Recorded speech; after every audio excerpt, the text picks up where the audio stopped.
motion picture. The ABC Monday Night Movie.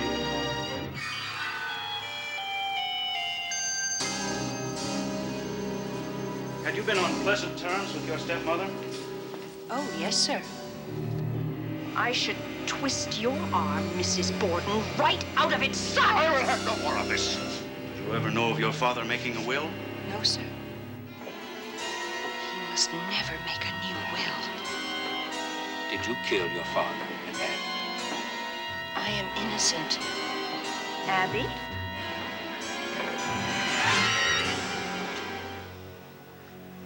What can I expect? Death by hanging.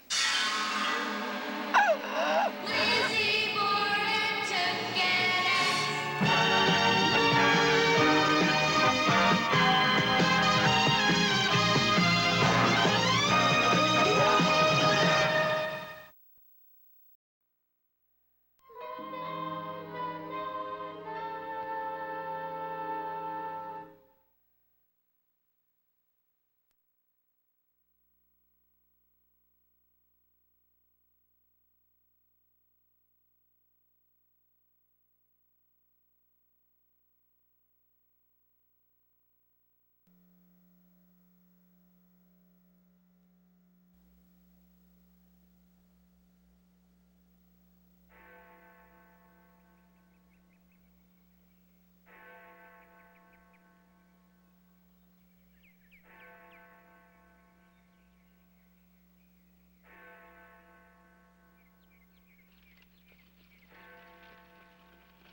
Dr. Bowen, please.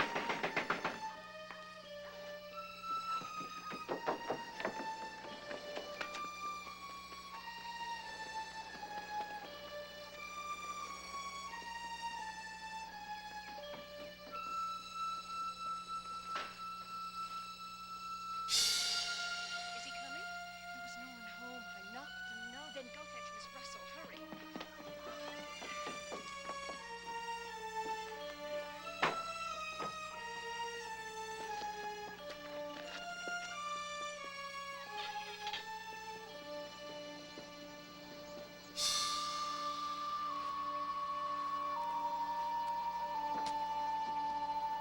Good morning, Lizzie. I just finished shopping. Stores are like ovens. Lizzie, what is it? Oh, Mrs. Churchill, do come in. Someone has killed Father.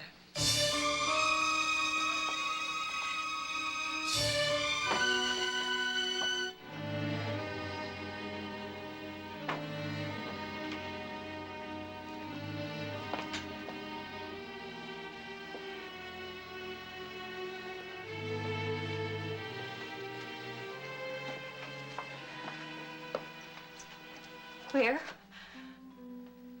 In the sitting room.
Lizzie, it's when you don't think.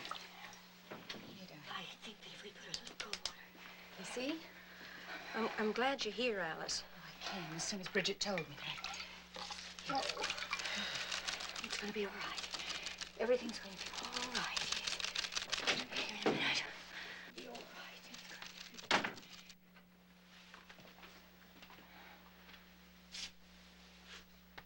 He's been dead less than half an hour. Where's your sister, Lizzie? She's visiting the Brownells in Fairhaven. I'll go at once. Ask my wife to send a telegram. Thank you, Dr. Bowen. Lizzie, you must try to rest. Would you like to lie down? Come on, let's go to the parlor.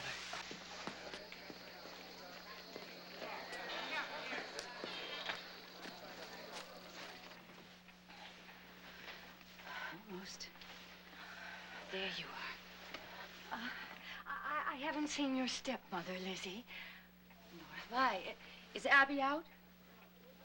Yes, but I thought I heard her come back. She's probably in her room. There's nobody up back, Miss Lizzie. I looked when I fetched the sheet. Then try up front. She must be in the spare room. Please, Miss Lizzie. Oh, Maggie, do as I say. I'm not going up there alone. Oh, come along, Bridget. I'll go with you. Come on. Lizzie, you must get some rest.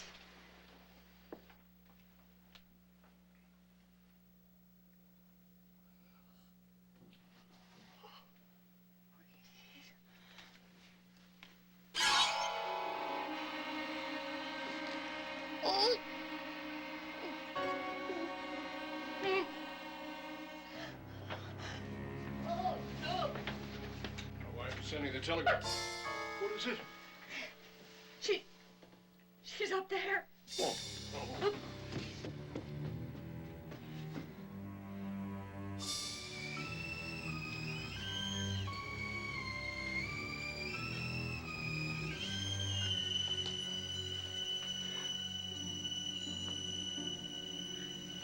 Lizzie.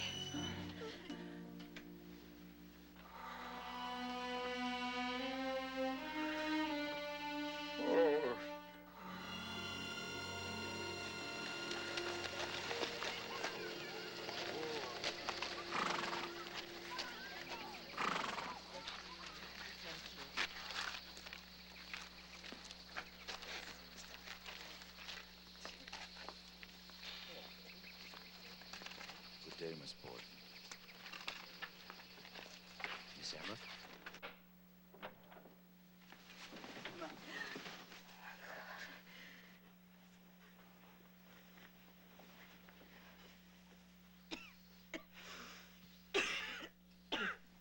I'm sorry, Emma, but I must. It's all right. Oh, Alice. I'm so glad you're here. I'll stay as long as you need me. Thank you. Lizzie? She's in her room.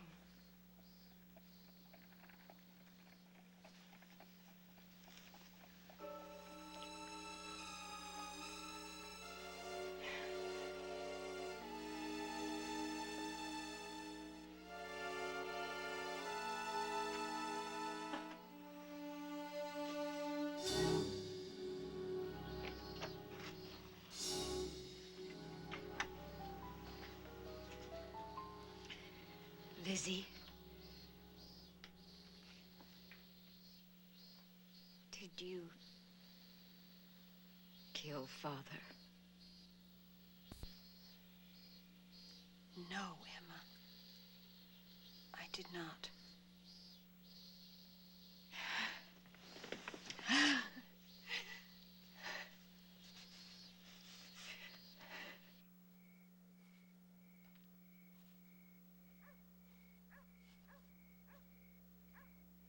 No more, Emma. Please, no more. Now, Lizzie, Dr. Bowen says. But I can't think. I can't think. What is that he's giving me? It's just something to quieten your nerves. But I must think. I must. Hush. Papa. Somebody killed Father. Why? Shh. Why? You must put all of that out of your mind now.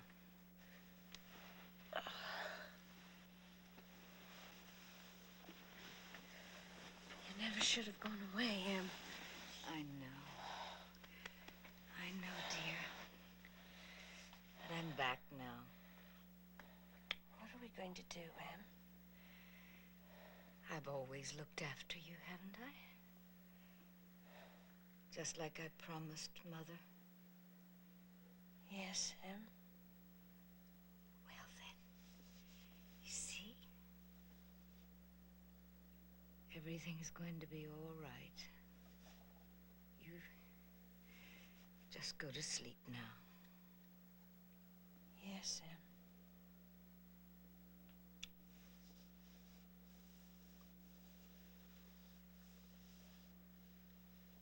Forgive me, Father, for I have sinned. Holy Mary, Mother of God, pray for us. Holy Mary, Mother of God, pray for us. Holy Mary, Mother of God, pray for us. Oh, dear God in heaven, forgive us our sins. Dear God in heaven, forgive us our sins.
Excuse me.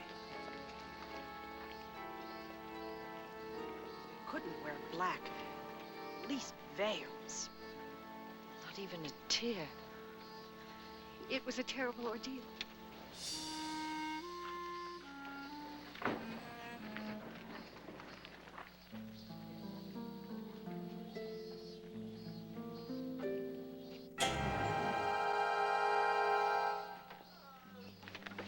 Miss Borden.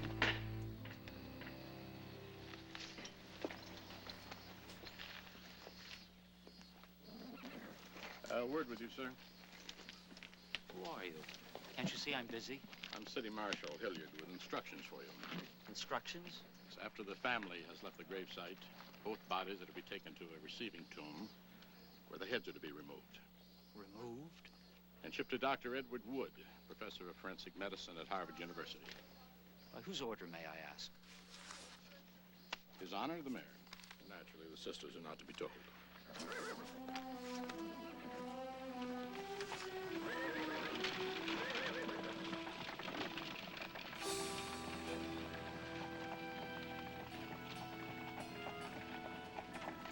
were saying, Mr. Mayor? Yes. I have a request to make of the family. Please remain inside the house for a few days. It would be better for all concerned. Why? Is someone here suspected? I want to know the truth. Lizzie, please, don't upset yourself. I want to know the truth, Emma. Well, Miss Borden, as much as I regret to tell you, yes, you are suspected.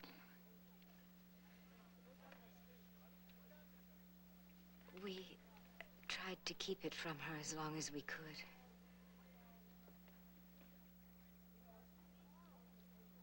I'm ready to go now. Oh, that won't be necessary. If you're disturbed by the crowds out there, just notify the officer in the yard. Then I'm to be a prisoner in my own home? You shall have all the protection the police department can afford. Well, we shan't trouble you any further. Naturally, we want to do all we can to help in this matter. There will, of course, be an inquest, closed to the public if you prefer. Whatever you wish.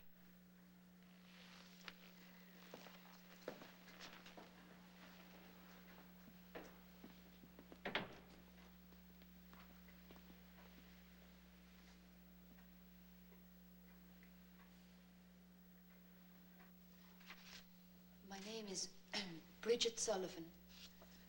I'm 26 years old and unmarried. How were you addressed in the Borden household?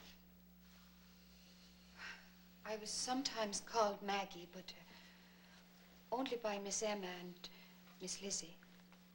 How long were you in Mr. Borden's employ?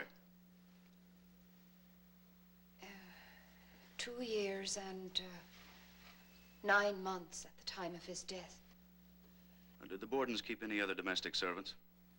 Well, sometimes a young man came from the farm to chop wood, but he hasn't been round since last winter. Then you and Miss Borden were the only persons in the house the morning of the slayings, aside from the victims. Yes, sir. Now, Miss Sullivan, can you describe the events of that morning from the time you arose?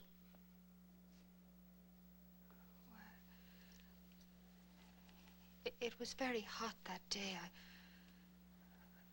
I felt a sort of a dull headache as I got up. It must have been the mutton broth from the night before. Mutton broth? Yes, sir.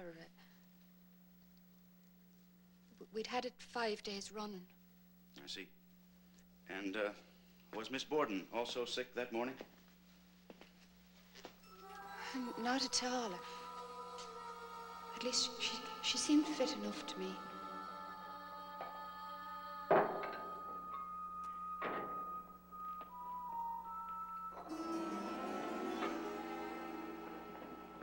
Morning, Mr. Borden.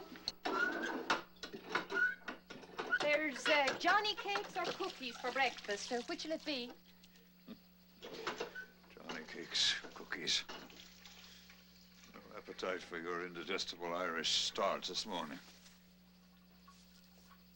Any more of that mutton and broth? Yes, sir. But I suspect it's gone off in this heat. It really wants to be chucked out. Sure, it's not fit for human consumption. Waste not, want not. Serve it.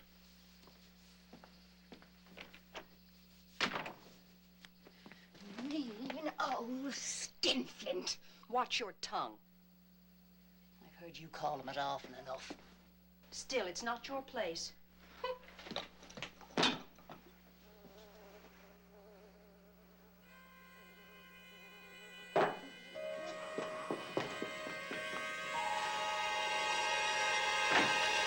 After I served themselves breakfast, I commenced to wash up.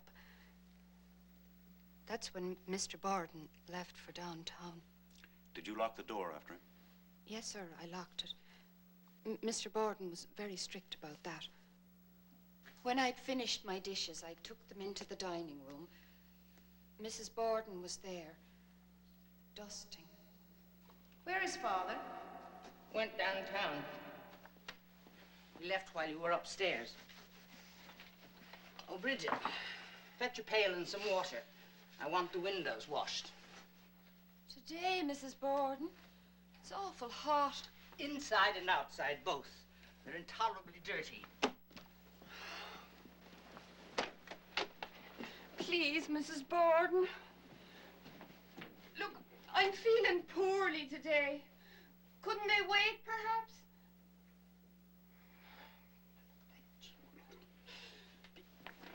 Stinking, smelly cow. I went down into the cellar and got a pail and a brush and went outdoors. I started to work on the north side of the house. Maggie? You going to be out there long? Yes, but you needn't lock the door unless you want to. I can get fresh water from the barn. After a while, Mrs. Kelly's girl came to the fence and I went over to talk to her. But then I went back to my work. There's an awful lot of windows in that house and I had to go to the barn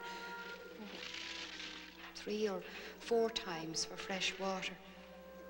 During all that time, I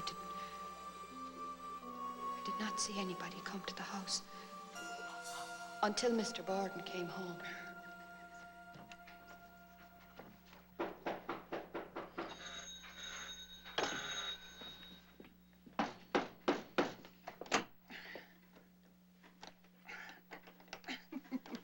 Bloody blasted pain!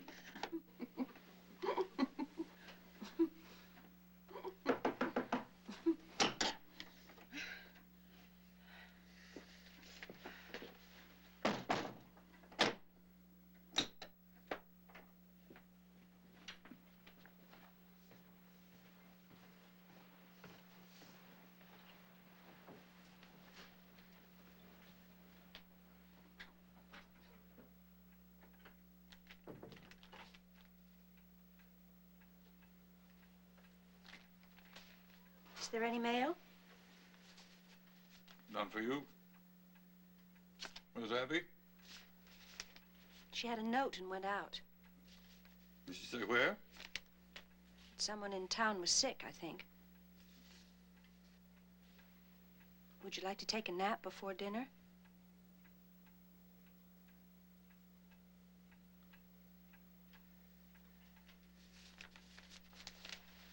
After I've read my paper.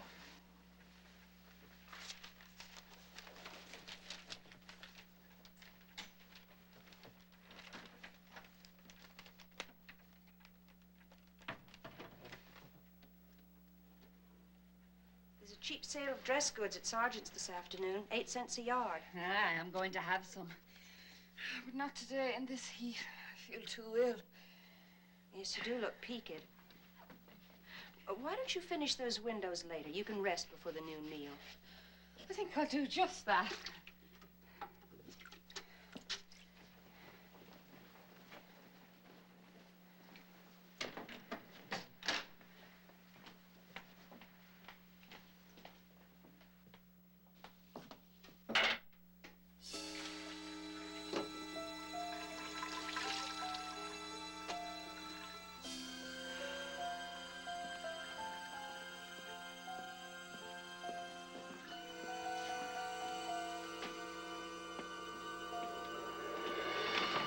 Then I went upstairs to my room and lay down without taking off any of my clothing. I heard the City Hall clock start to strike 11. I must have been there 3 or 4 minutes. I never went to sleep at all.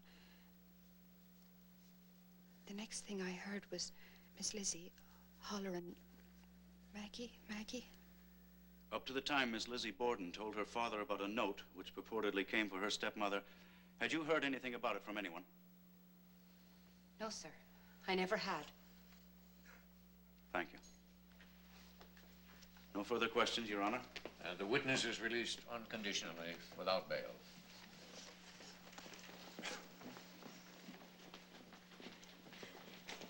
She's leaving us, Lizzie. Lizzie Borden to the stand, please.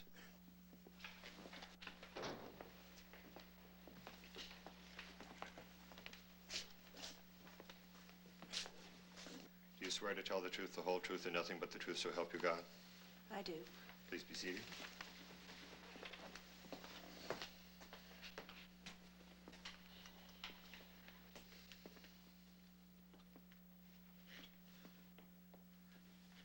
You may begin, Mr. District Attorney. Would you please give the court your full name? Lizzie Andrew Borden. Is it Lizzie or Elizabeth? Lizzie. You were so christened? I was so christened. What is your age, please? 32. Your mother is not living. No, sir. She died when I was 2.5 years old. What was your father's age? He will be 70 next month. He was a successful businessman. He's very successful, yes, sir. Started as a mortician, I understand, then branched out into real estate, banking. That is correct. Do you have any idea how much your father was worth? No, sir. Did you ever know of your father making a will? No, sir. Did he ever mention the subject of wills to you? He did not. Had you been on pleasant terms with your stepmother? Oh, yes, sir. Cordial? That depends upon one's idea of cordiality. According to your idea of cordiality? We were friendly. Very friendly. Why did you leave off calling her mother? Because I wanted to. That's the best reason you can give. I have no other answer. In what other respect was your relationship with her not that of mother and daughter, aside from your not calling her mother? She had never been a mother to me in many ways. I always went to my sister because she was older and had the care of me after my mother died. Now, tell me, Miss Borden, on the morning of the murders, did you get your own breakfast? I did not have any breakfast. I did not feel as though I wanted any. Sick from the same mutton broth? It was the heat.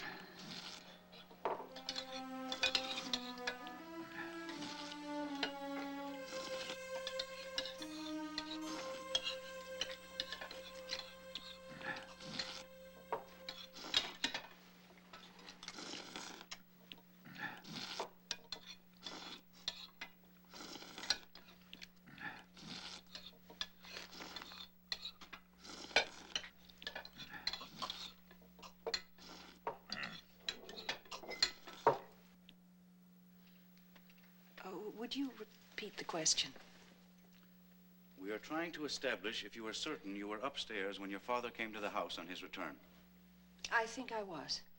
Now, you remember, Miss Borden, you told me you were downstairs, not upstairs when your father came home. You've forgotten, perhaps? I don't know what I've said. I've answered so many questions, and I'm so confused I don't know one thing from another. I'm telling you as best I know. I have no one to counsel me. There is no need for counsel. This is only a coroner's inquest, not a trial. You may continue, Mr. Knowlton. Which is your recollection now? Were you downstairs or upstairs when the bell rang and your father came home? I think I was downstairs in the kitchen. You think? Miss Borden, we have been over this a dozen times, and each time a new version. Now, how will you have it? I don't know. I don't even know what your name is.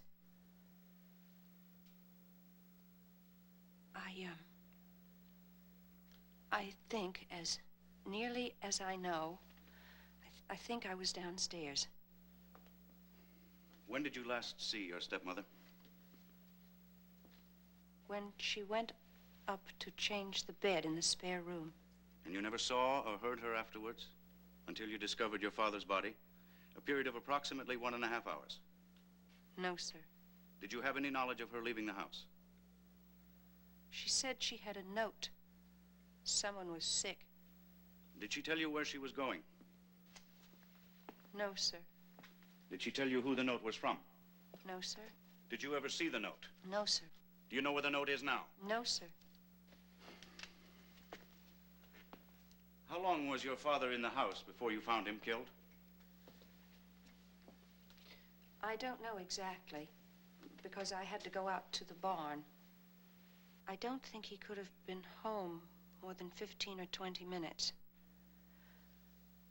And what were you doing in the barn all this time? I needed some lead for a sinker. Did you say a sinker? Yes, sir. I was going to Marion on Monday to fish. I needed a sinker. And that's all you did? Look for sinkers? Yes, sir. In the loft. Do you think that would take you 15 or 20 minutes? I ate some pears up there. I asked you to tell me all you did. I told you all I did. I ate my pears. You stood there, eating your pears, doing nothing. I was looking out of the window.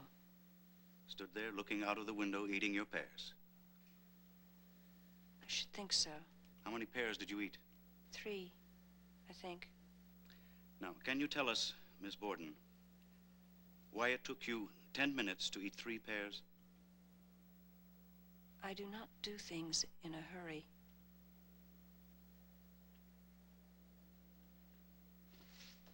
No further questions, Your Honor.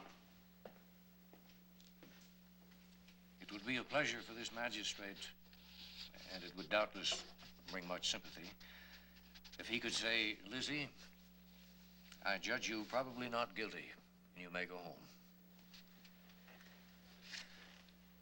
But let us suppose for just a single moment that this is a man before me. Suppose it was a man who was found in the vicinity of the murders, and it was he who discovered Mr. Borden's body. Suppose the only account he could give of himself here was unreasonable, contradictory. Would there be any question what would be done with such a man? So painful as it may be, there is but one thing to be done. It is the judgment of this court that you are found probably guilty, and you are ordered committed to await the action of the Superior Court.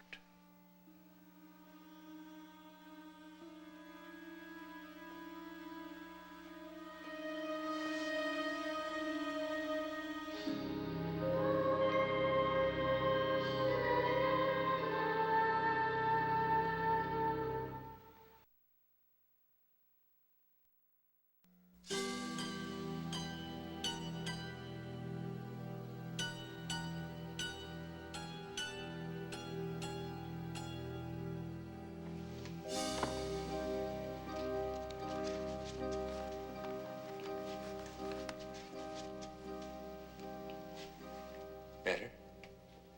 Yes, thank you.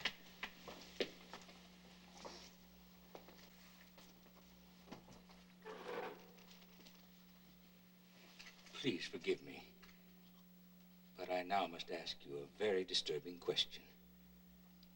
And I want you to give me a simple yes or no answer. Did you kill your father and Abby? As your family lawyer, I must hear it from your own lips.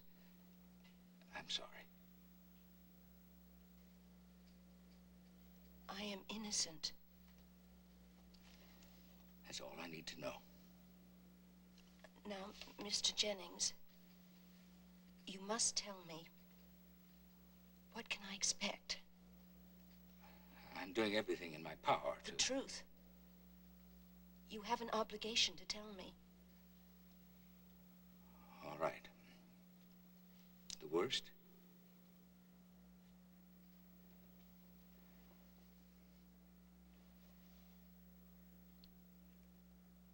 Death by hanging.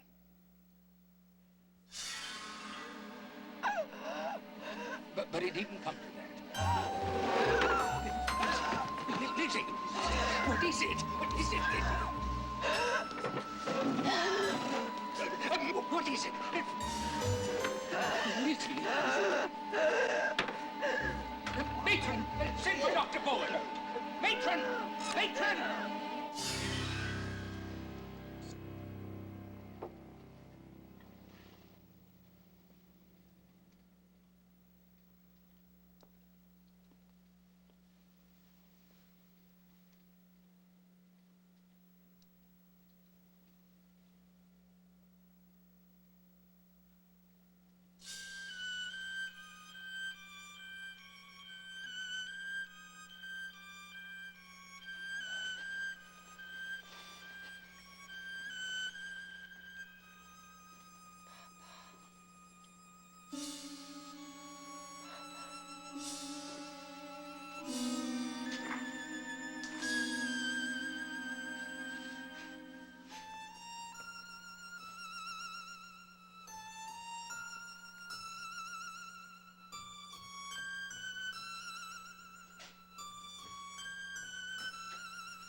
Mr. Jennings has given me his solemn assurance that everything humanly possible is being done for your defense.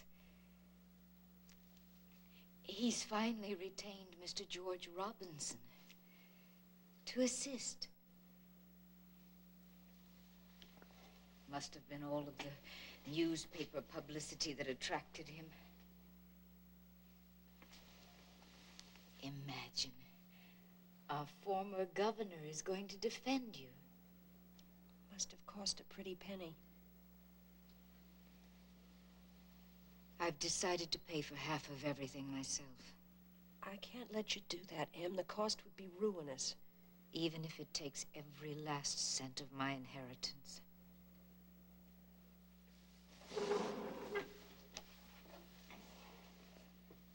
Mr. Jennings said that it might take months to bring me to trial. I don't know if I can stand it in this place that long. I'll be with you, Lizzie. Oh, Em. We're alone now. We have no one. We still have each other. Seems we've always been alone.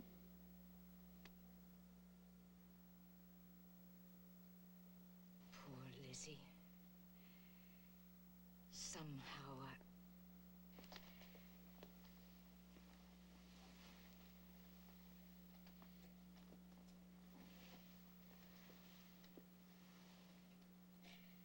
It's always been harder for you, hasn't it? Why do they speak so cruelly of me, Em? Who?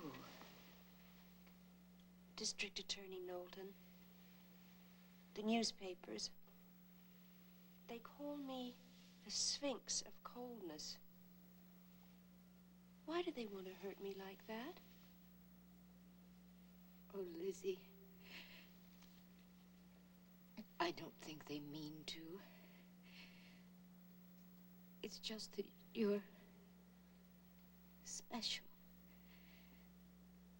And special people have always been misunderstood.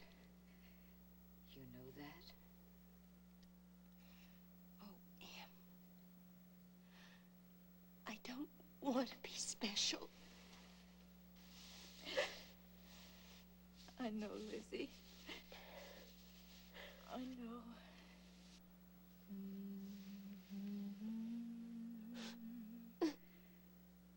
And good night. May thy slumber be died.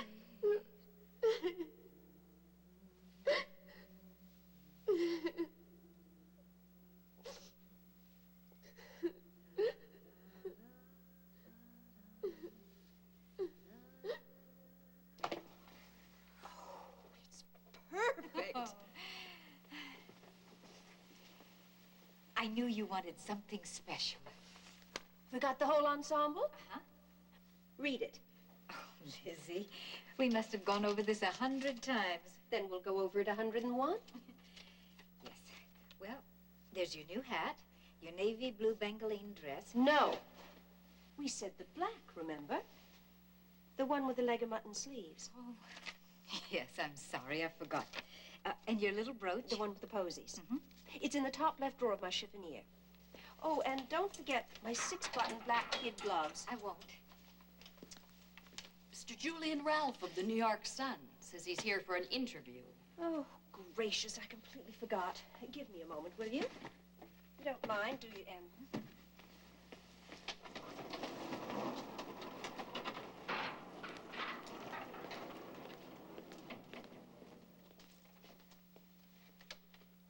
I understand your father's estate came to more than $250,000.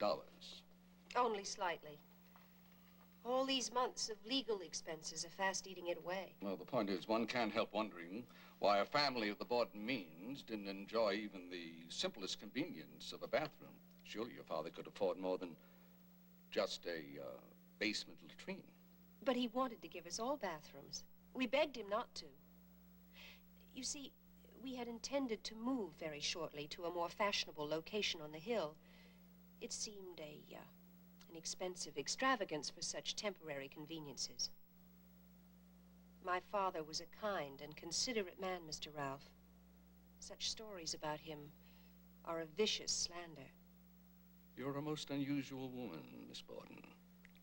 Difficult to penetrate. What is it like for a lady of your station, of your sensibilities, to be here in prison?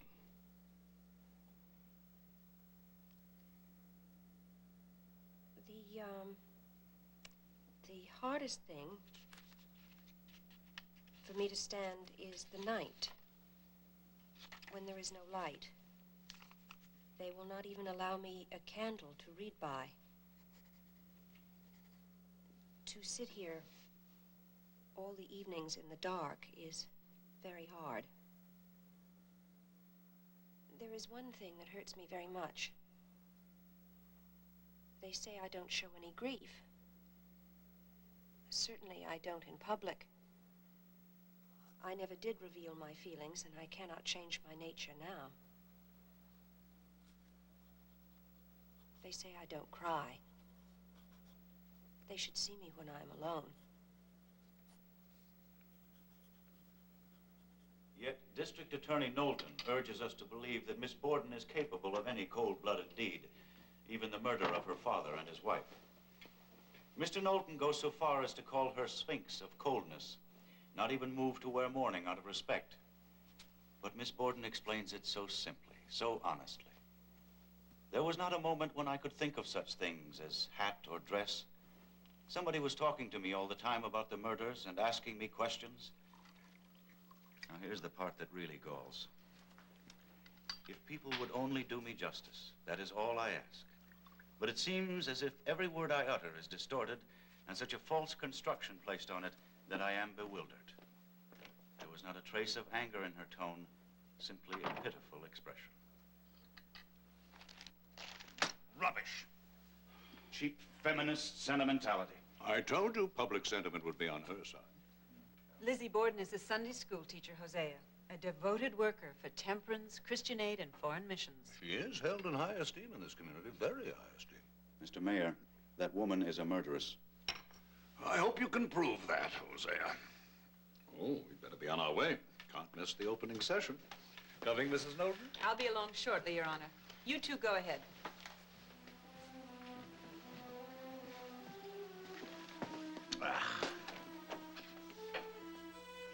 It's not too late to pull out, Hosea. No, sir. Every time I see this case being tried in the press like this, I'm more determined than ever to see Miss Lizzie Borden tried and convicted in the courts.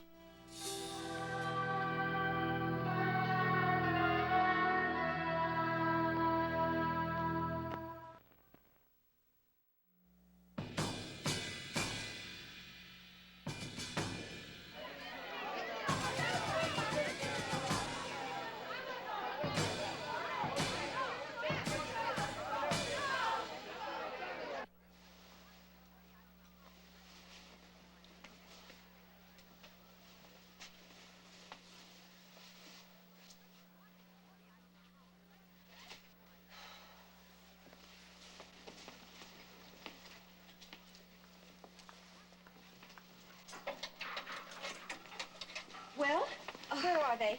Oh, Lizzie, the crowds, you cannot imagine. I said the 6-button black gloves. Oh, dear, I'm sorry. In my haste, How can you be so witless? Well, I'll go back and Never fetch mind. Never mind. There isn't time. Sometimes I think you actually want to see me hang.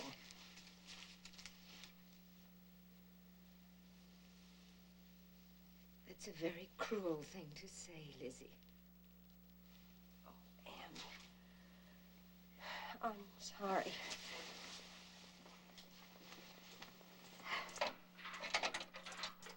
It's time. They'll not wait any longer.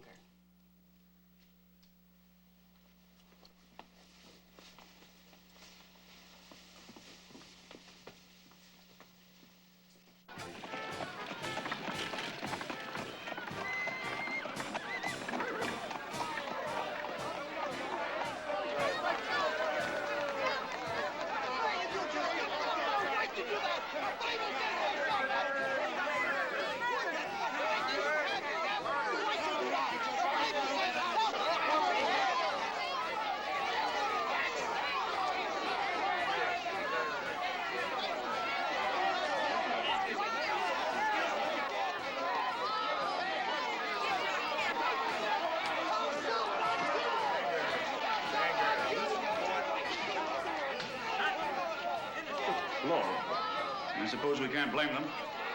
They haven't had a good witch hunt in this state since Salem.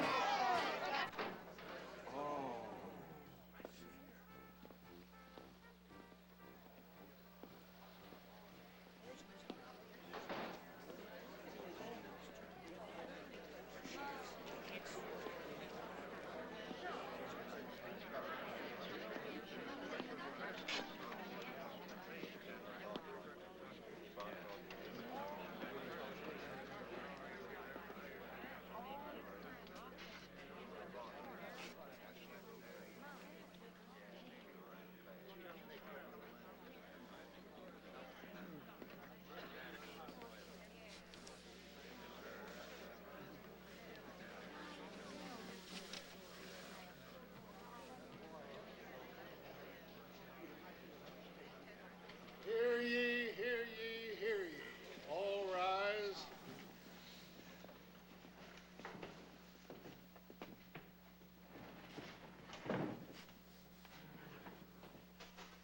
All persons having anything to do before the Honorable Justices Mason, Blodgett, and Dewey of the Superior Court for Criminal Business, now sitting at Bristol, draw near.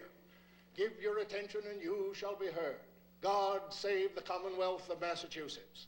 Be seated. Now tell us, Miss Sullivan, did you ever have any trouble there in the Borden family? No, sir. A pleasant place to live? Yes, sir, I liked it. And for aught you know, they liked you. I suppose so. You never saw anything out of the way? No, sir. Never saw any conflict in the family? No, sir. Never saw anything in the least, any quarreling or anything of that kind? No, sir.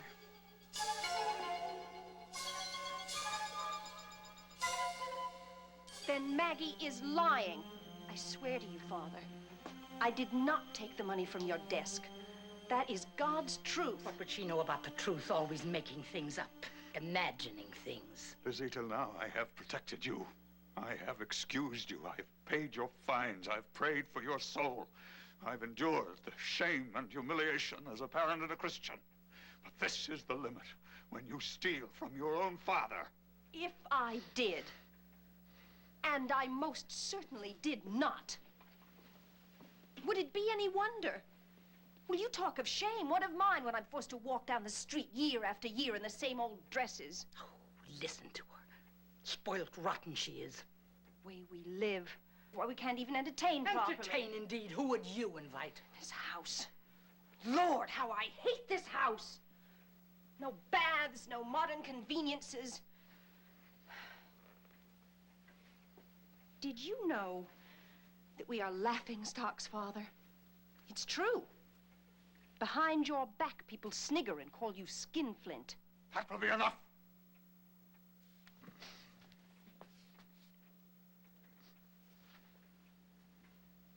I don't understand you, girl. You and I were always so close.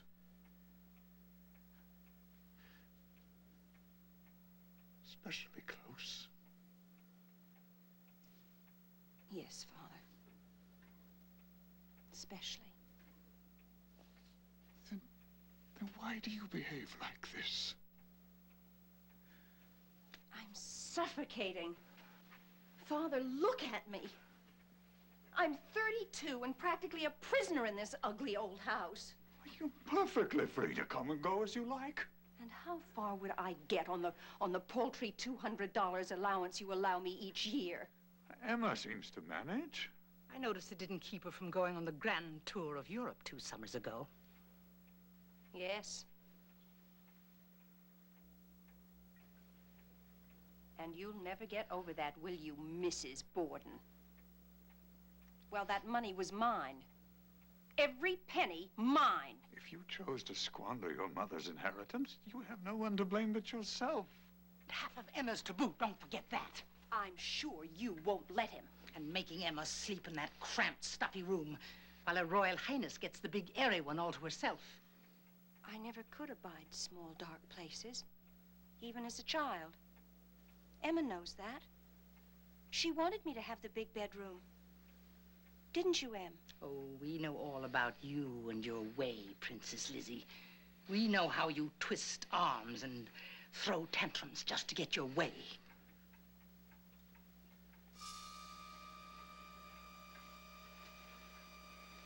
If I were not a lady, I should twist your arm, Mrs. Borden, right out of its socket. I will have no more of this. I have warned you repeatedly, Lizzie.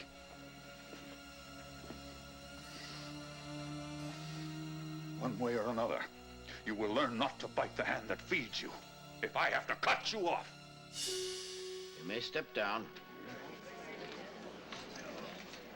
Call Dr. Bowen to the stand, please.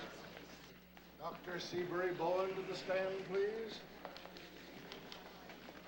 Dr. Bowen, can you describe what Miss Borden had on that morning? I wouldn't know, sir. It was sort of drab, not much color. It was sort of a morning calico, I should guess. You say it was drab? I merely mean to say that the dress was Answer the question. If you just wait a minute. No, answer the question. Did it appear to you to be a drab-colored dress? I am telling you, sir, I don't know. I didn't intend to try to describe a woman's dress at the inquest, and I do not intend to now. Well, perhaps you can at least tell us if it was this dress. Your Honors, really? This is the government's own witness. I am merely trying to establish whether or not the witness knows what the accused was wearing minutes after the last murder, and if he, a man of medicine, observed any blood on her. The witness may answer the question. I should think it was not that dress.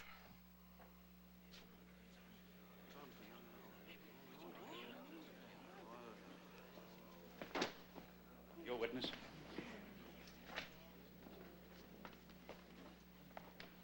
Now, Dr. Bowen, going back to the time, shortly after the discovery of the second body, were you summoned to Miss Lizzie's bedside to administer any medicine? Yes, sir. Miss Russell came to fetch me upstairs, and I gave Lizzie a preparation called bromocaffeine to quiet her nervous excitement and her headache. And did you subsequently administer any other medicines of that kind? Yes, sir. Sulfate of morphine. In what doses? 1/8 of a grain. However, I doubled that the next day. And how long did she continue having the morphine? All the time she was in the jailhouse. In other words, she was receiving regular injections of morphine all the time. Up to her arrest, through the hearing, and while confined in the jailhouse. Yes, sir. Tell me, Dr. Bowen, does not morphine given in double doses somewhat affect the memory? change and alter the view of things? Doesn't it muddle the thinking, confuse the mind? Yes, sir. It does cause hallucinations. So that anyone giving testimony while under its influence might tend to seem contradictory, to give conflicting stories. Yes, sir. When did you stop giving her this drug? I've not stopped. She's still receiving it.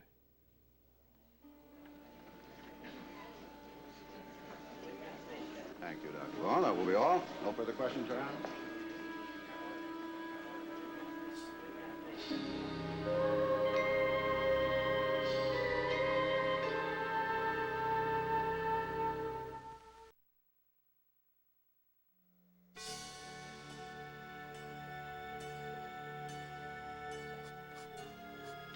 You mentioned that Miss Borden paid a visit to your home on the evening before the murders. That is correct. Can you tell us the purpose of that visit? Lizzie was very troubled. She said that she couldn't help but feel that something sinister was going to happen. Sinister. Yes. She said that her father was having trouble with his business associates, and that she was afraid that someone was going to do harm to him. She told me that the barn had already been broken into and all of her pet pigeons had been killed. I tried to reassure her that it must have been some of the local boys up to mischief. But Lizzie felt sure that it wasn't.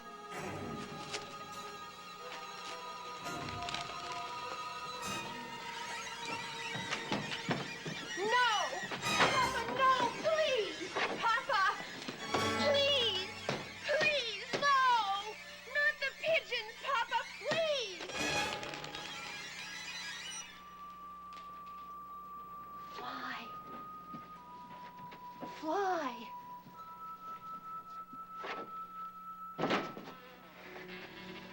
Papa, all those beautiful birds, why? Now let those young whippersnappers try stealing any more of my pigeons and see what they find. But they were mine.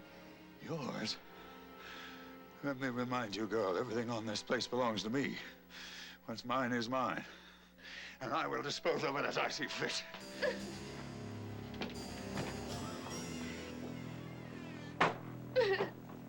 Papa, they were mine.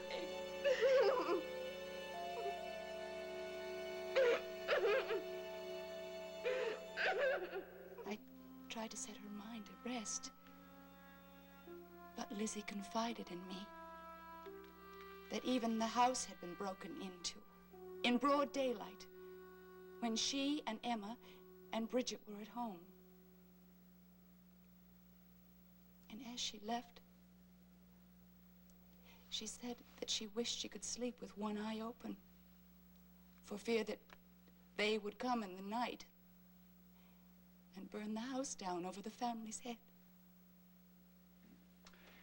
And all this the very night before the murders. Yes.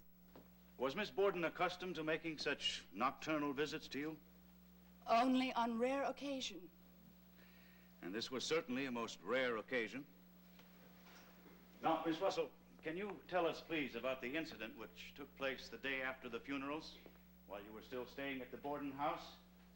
An incident involving a certain Bedford cord dress? Yes. That was on Sunday. Miss Lizzie, Miss Emma, and I had breakfast together. Bridget was not at home.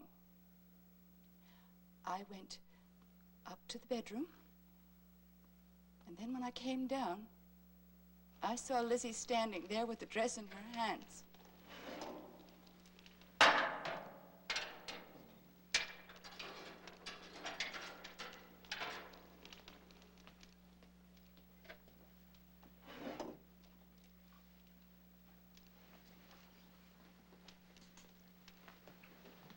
Lizzie, what are you going to do?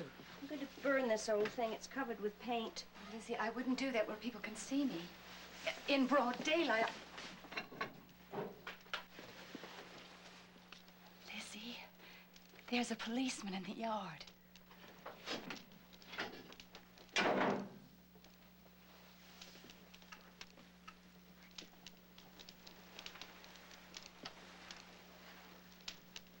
That is probably the worst thing you could have done. What if they ask us about that dress? Why did you let me do it? Why didn't you tell me?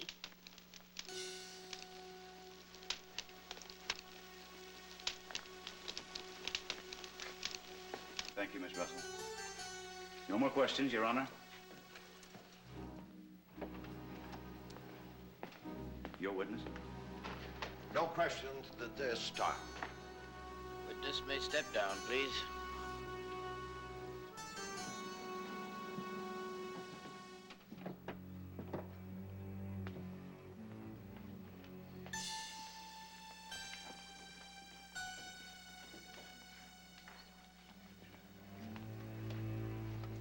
The woman's a fool. She needn't have testified to that. She is a Christian woman, sir. It is the truth. Nonetheless, my dear, we shall nip this in the bud at once. Fear not. May it please your honors, at this time we should like to recall the dressmaker, Mrs. Mary Raymond. Mary Raymond to the stand? Yes. I made a Bedford cord dress for Lizzie in about April of last year. Now, Mrs. Raymond, will you please tell the court what became of that dress on the very day that you completed the final fitting at Miss Borden's home? Why, yes. The men were painting the upstairs hall and landing.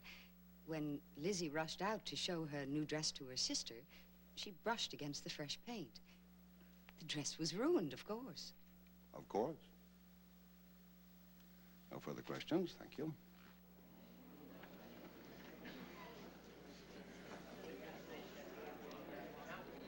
Now, Mr. Hilliard, can you tell us if this was the hatchet you found in the box behind the chimney in the Borden cellar?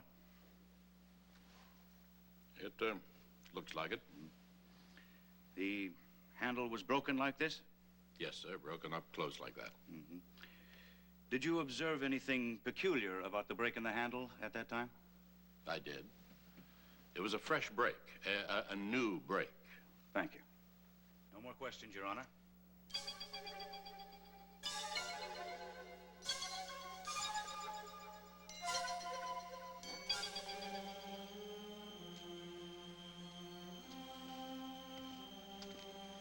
What can I do for you today, Miss Lizzie? Oh, I'm afraid I got some paint stains on a perfectly new dress. I would like to buy some naphtha with which to remove them. Do you carry it? Certainly. I'll fetch you some.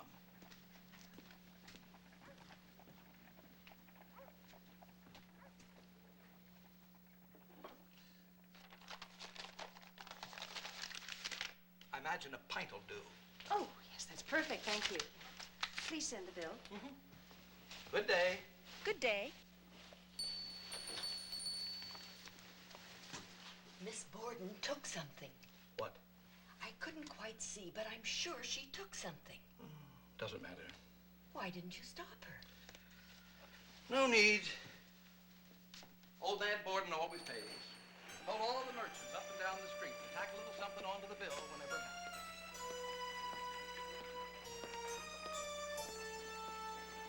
Miss Borden asked to buy 10 cents worth of prussic acid. Naturally, I informed her we did not sell prussic acid unless by a physician's prescription. And what did she say to that?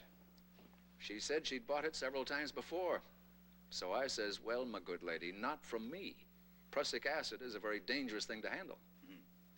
Did she tell you why she wanted such a lethal poison?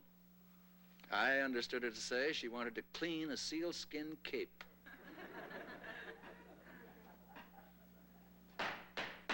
Order in this court. Your honors, I must protest the use of such testimony. As part of the defendant's inquest testimony, it is perfectly admissible. I am trying to prove prior intent. Your honors, may we have a ruling on the admissibility of my client's testimony at the inquest? It was taken at a time when she was under arrest and denied counsel.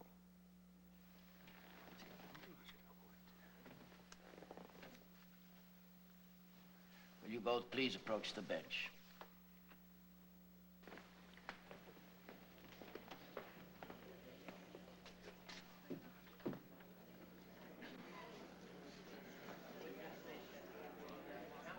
Inadmissible. Every bit of her inquest testimony inadmissible because that fool Judge Blaisdell denied her proper counsel. Terrible bluff. Terrible. I built my entire case on her inquest testimony. Now I've got nothing. What about Miss Russell's testimony? That was most damaging. Wasn't it odd that she should come forward on her own like that? Yes, her conscience was troubling her, my dear. Seems she neglected to mention the dress burning incident when the police first questioned her. Great stroke of luck. Personally, I don't believe it was that dress. Lizzie Borden wouldn't have been such a fool. Which leaves me still wondering, what did she wear? Nonetheless, I'm sure that the case you've made so far will stand on its own merits, Hosea. Not if Robinson keeps getting our witnesses to discredit their own testimony. He's a shrewd devil, our ex-governor. I trust you have more cards up your sleeve, Hosea. I needn't remind you how much is at stake here. No. One, perhaps. And it'd better be a trump card.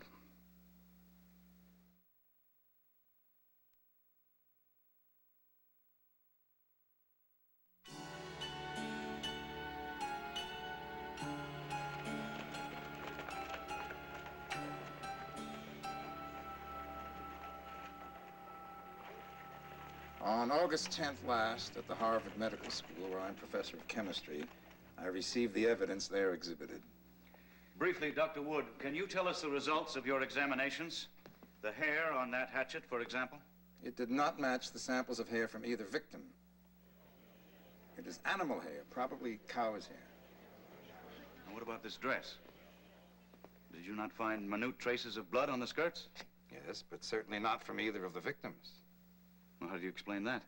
They are undoubtedly menstrual blood from the defendant herself.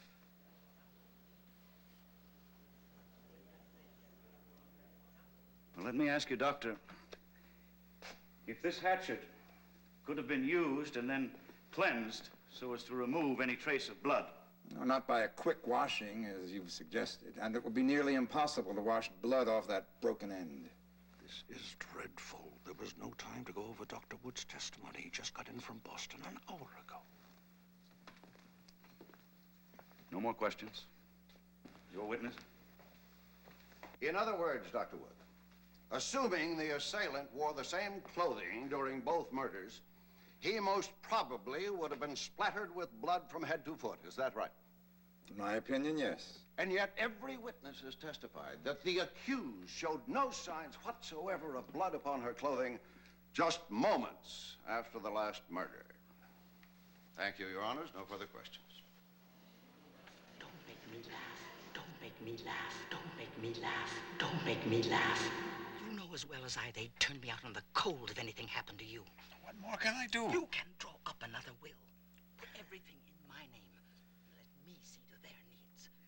It's little enough to grant your poor defenseless widow. Don't rush things, woman. I'm not dead yet. I'll not be turned out into the streets to starve like a stray dog. She could live off her own fat for years. You owe me that much. All right, all right. I'll see my lawyer next week. Now, please get some rest. I'll see her dead first. Lizzie, You can spend the rest of your life begging crumbs off that old sow. Not I. Lizzie, please. You always frighten me when you get like this. He must never make a new will.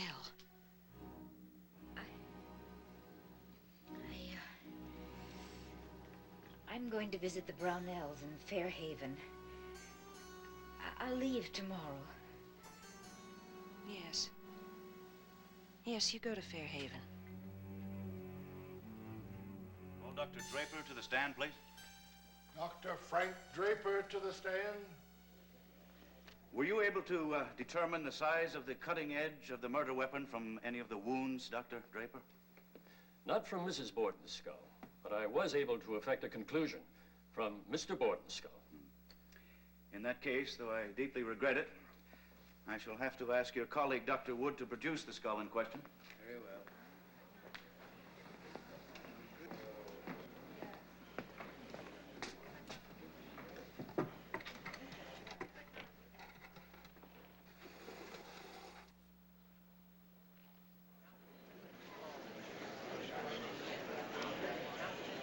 Dr. Draper, if you will please try to fit that hatchet into the wound.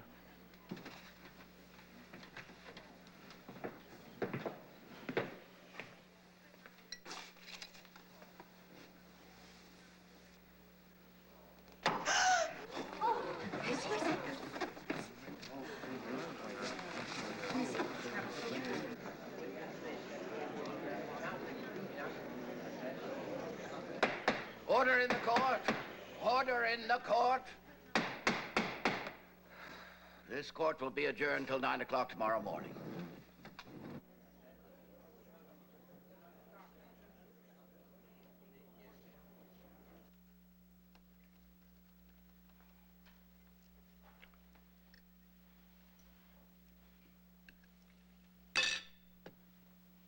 My dear, I have told you repeatedly I have no stomach for undercooked meat. Let me get you something else. Oh, never mind. Lost my appetite anyway. Just some coffee. I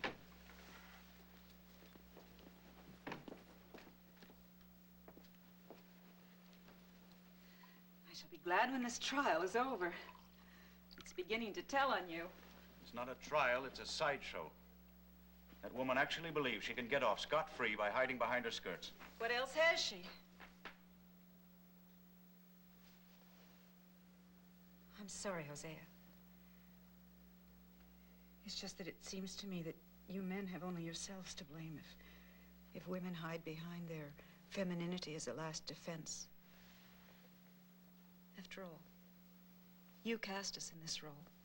You look upon your womanhood as a role, my dear?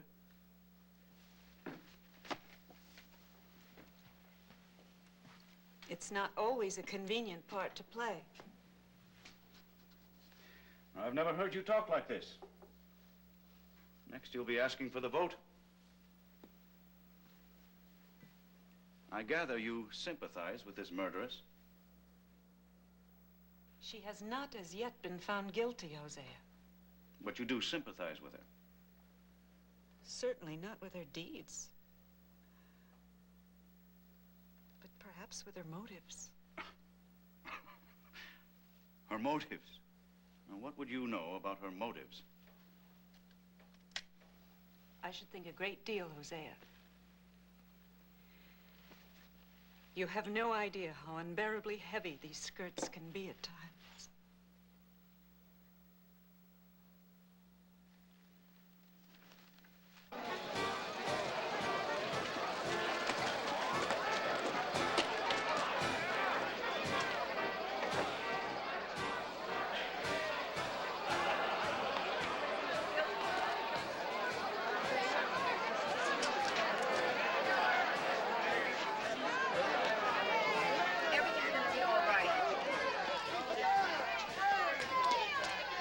When did you next see the Bedford Court dress?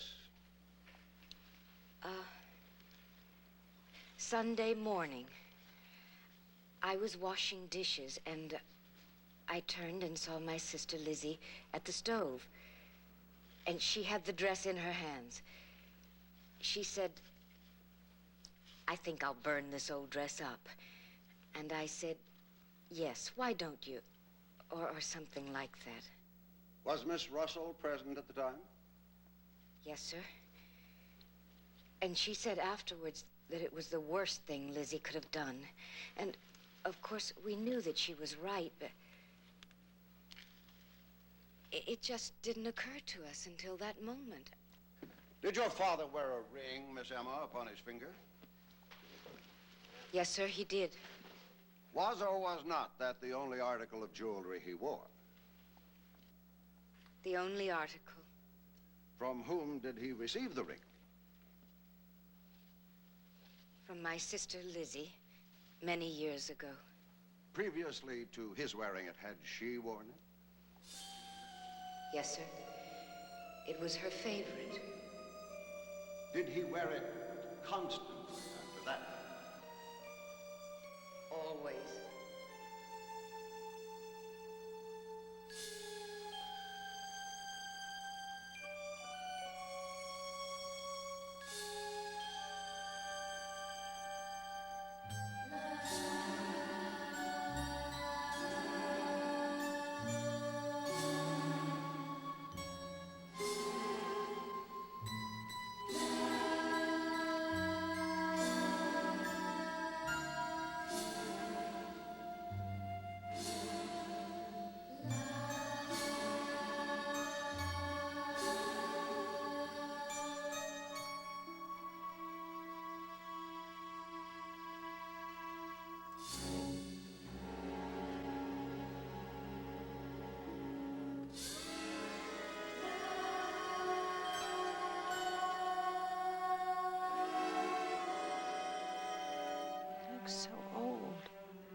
Your witness?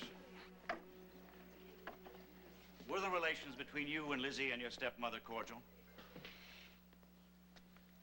Between my sister and Mrs. Borden, they were.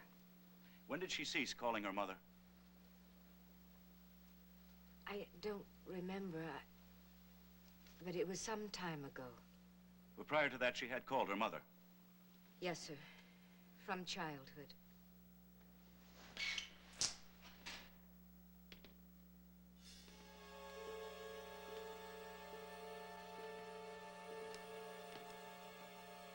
Mrs. Borden says you're not to work too late, Papa.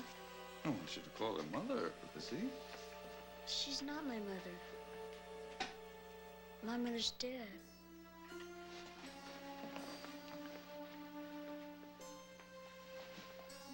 Still having those bad dreams about your mother? Oh, it was a long time ago. Besides, death is nothing to be afraid of, Lizzie. There's nothing more than a long, peaceful repose. Do you remember Sleeping Beauty? Well, then, look. Look.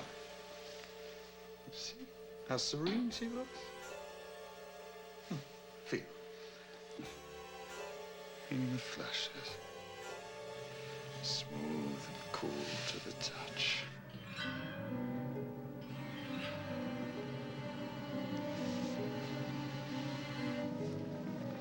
Oh, Liz, you mustn't be afraid. Gentlemen of the jury, let me remind you of those touching words. The eyes that cannot weep are the saddest eyes of all. Andrew Borden went to his grave, wearing upon his hand a pledge of love and faith, the ring that belonged to his little girl. To find her guilty, you must believe her to be a fiend. Does she look it?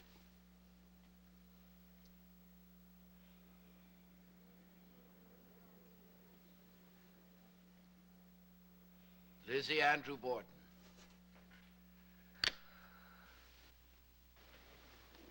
It is your privilege to add any word which you may desire to say in person to the jury.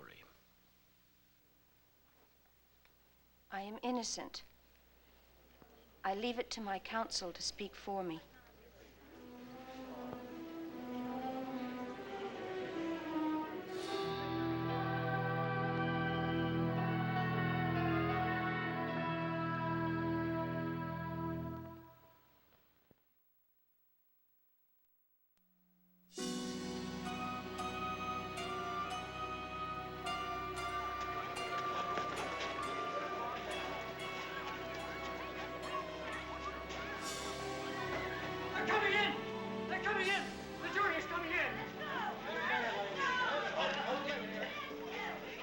Lizzie Andrew Borden, put up your right hand. Foreman, look upon the prisoner. Prisoner, look upon the foreman. What say you, Mr. Foreman? Is the prisoner at the bar guilty or not guilty? Maggie? You going to be out there long? Yes, but you needn't lock the door unless you want to. I can get fresh water from the barn.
Abby.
Where's Bridget? Upstairs in her room, taking a nap before the noon meal. You're a strange girl, Lizzie. One minute is hard and cold as a gravestone. Next as loving as any father could wish. I know what goes on in that mind of yours. I guess we'll never know.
What say you, Mr. Foreman? Is the prisoner at the bar guilty or not guilty?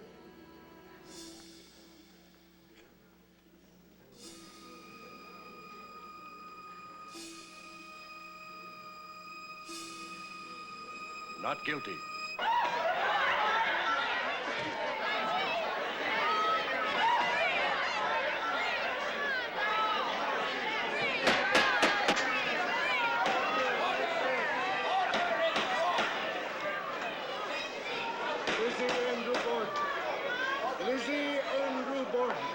The court orders that you be discharged from this indictment and go thereof without delay.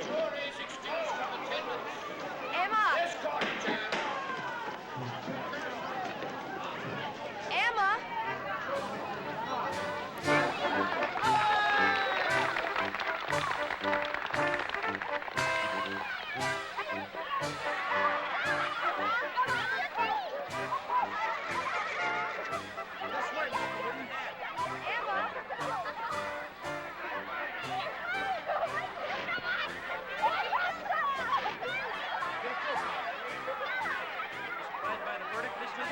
Miss Borden, how does it feel to be a free woman again?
Over, Em. We've won. Dinner will be ready soon. Why don't you make yourself comfortable? Didn't you hear me? We're free. At last, we're really free. Nothing to prepare a meal. Now that there are only the two of us. Emma, sometimes I don't understand you. Lizzie. I'm only going to ask you this once more, and then I shall never mention it again as long as I live. Did you kill Father?